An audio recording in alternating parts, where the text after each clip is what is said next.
or Nevada or Connecticut, if you asked, would it be a good thing to have more police officers keeping our kids safe, wouldn't say, of course it would. There's not a constituent of ours who, if you asked, would it be a good thing to have more mental health counselors on campus to stop people from committing crimes, would say, of course it would. I was informed a few days ago that when I was going to seek unanimous consent, the senator from Connecticut was going to object. Now, the senator from Connecticut styles himself the leading advocate of gun control in the U.S. Senate. I was asked by reporters, why are the Democrats objecting to this? And I'll tell you what I told reporters. I have no idea. They haven't said. They haven't told me why they object to it. And so I was genuinely looking forward to seeing the senator from Connecticut's remarks. I was sitting here waiting to see, why do you oppose more police officers to keep our kids safe? Why do you oppose mental health counselors in schools? I've been in the Senate 10 years. The senator from Connecticut and I were elected at the same time. I've engaged in many debates on this floor, including with the senator from Connecticut. The fact that he chose not to say a word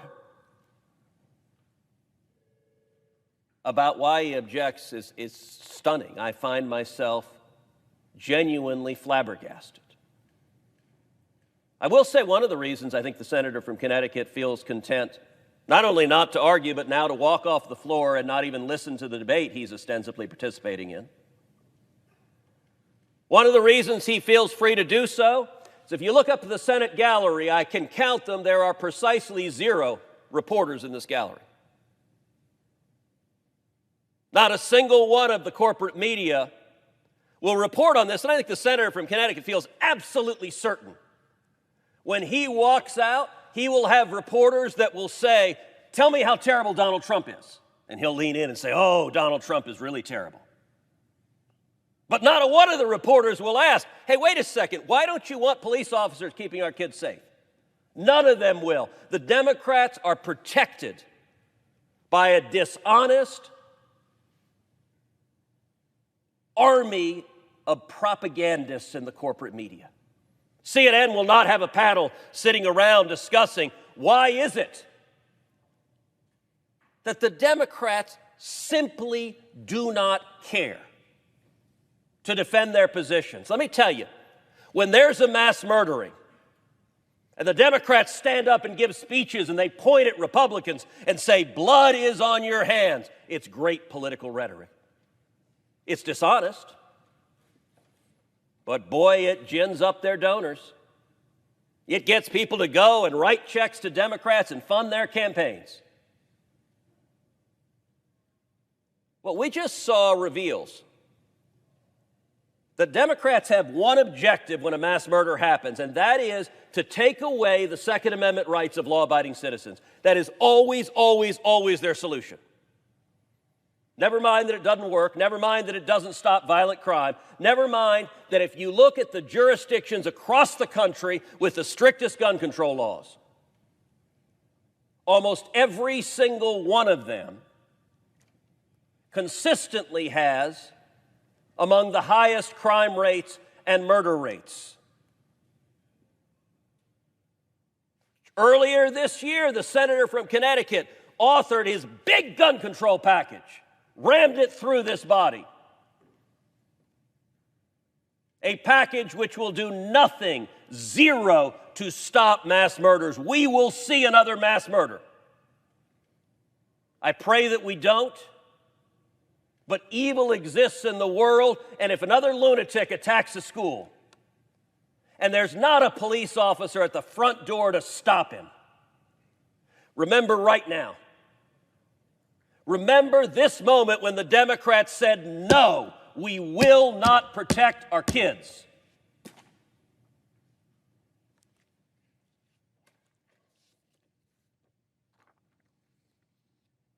There are lots of arguments the senator from Connecticut could have made. He chose to make none of them.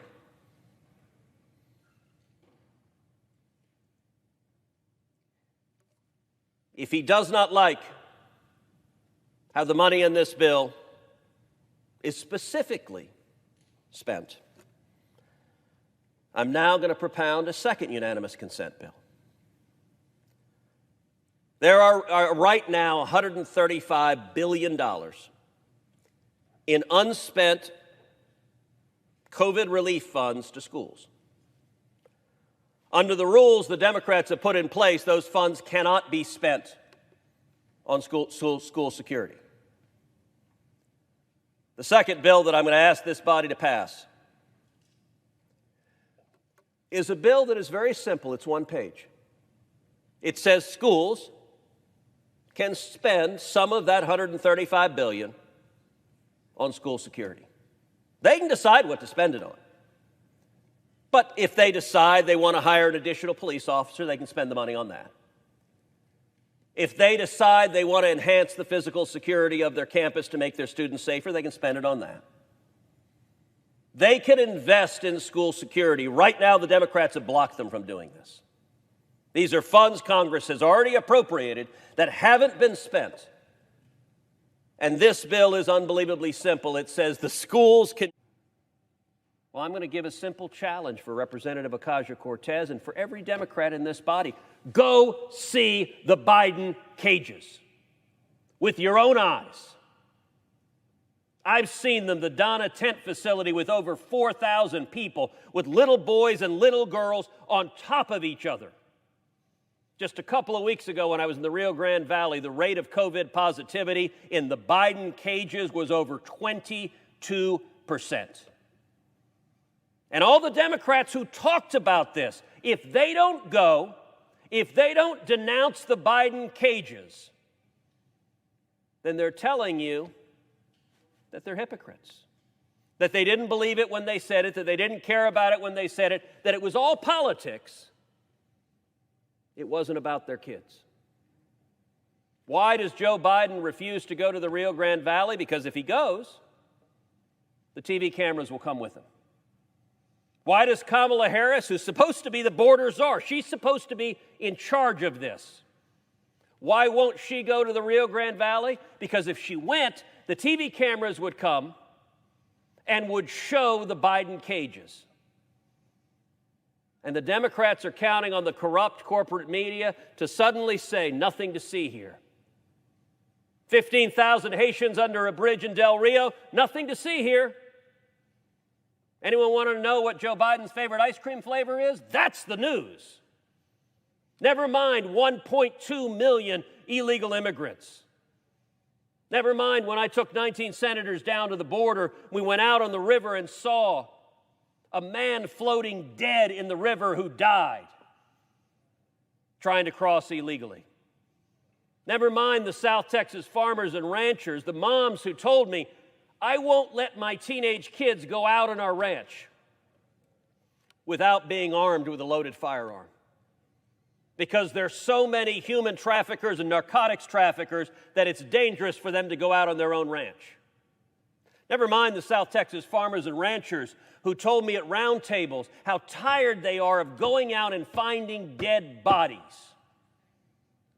You want to understand what's happening? Say there's no crisis? Come to Brooks County. I invite every Democrat here to Brooks County. Brooks County in South Texas, it's just north of the border. Brooks County, over and over and over again, they're dead bodies of illegal immigrants. The traffickers who are bringing them in, they're not nice guys. They're not humanitarians. They don't give a damn. That means if one of the illegal immigrants is a pregnant woman, is a young child, is elderly, is sick, they just abandon them. They leave them in the rough terrain, in the summer heat, and over again. The farmers and ranchers encounter dead bodies on their property where the traffickers have abandoned them. Mr. President, I ask you, is that humane?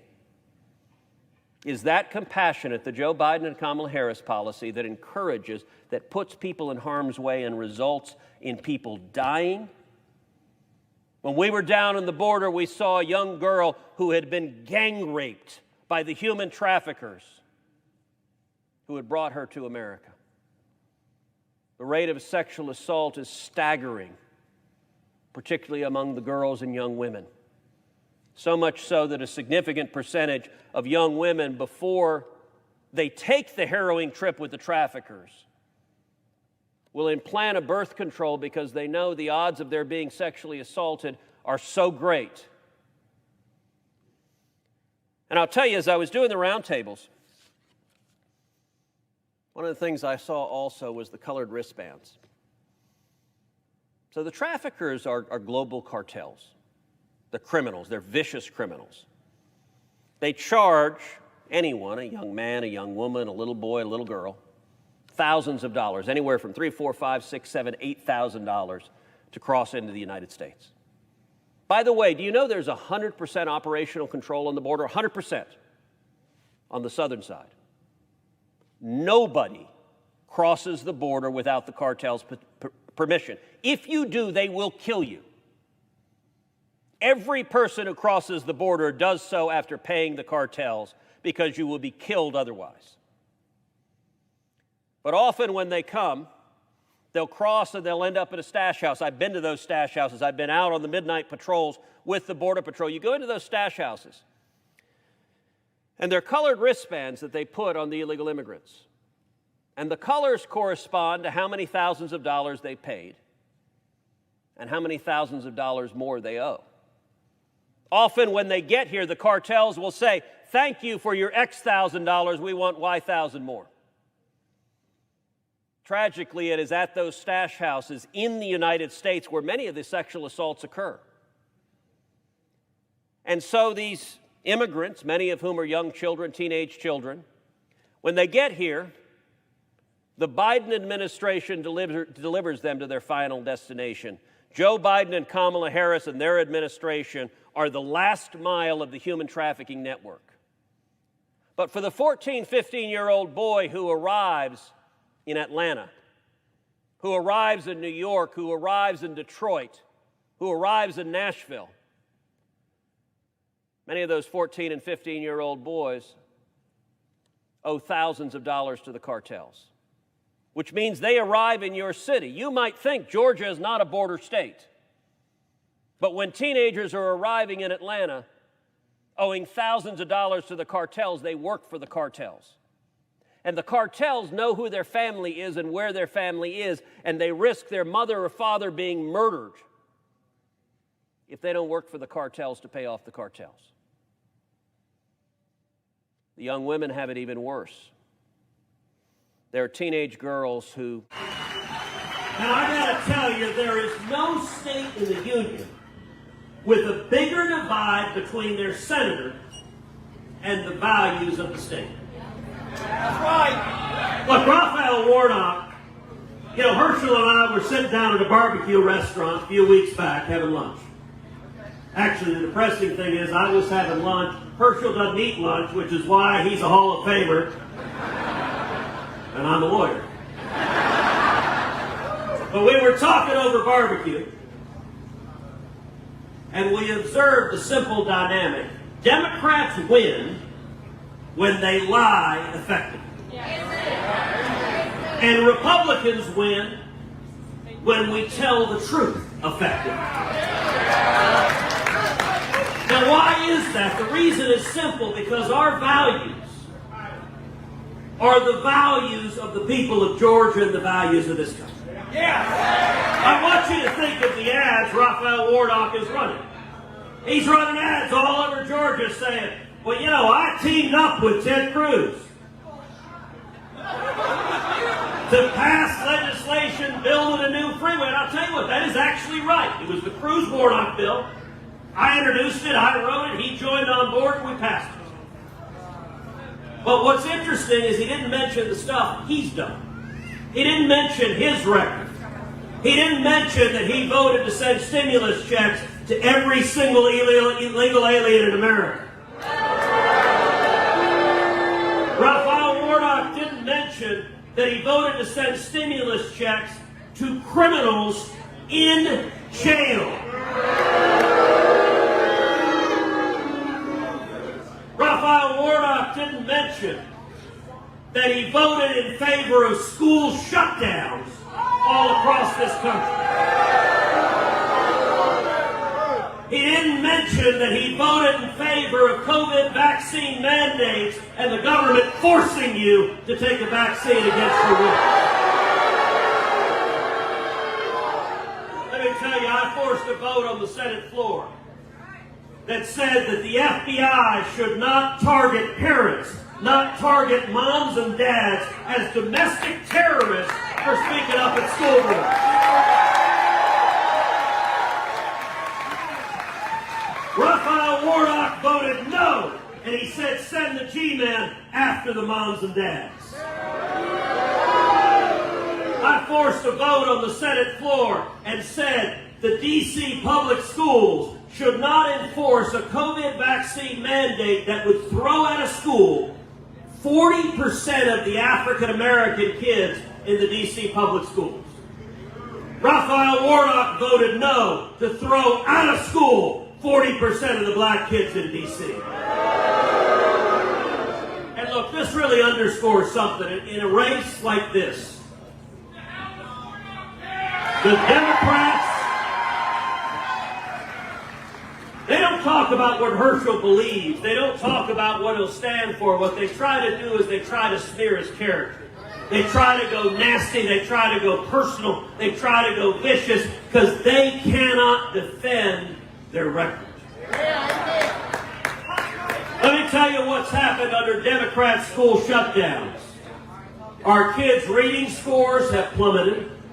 Our kids' math scores have plummeted. And the racial gap, the gap between white kids and black kids on their testing scores, last year grew by the biggest amount in the history of our country.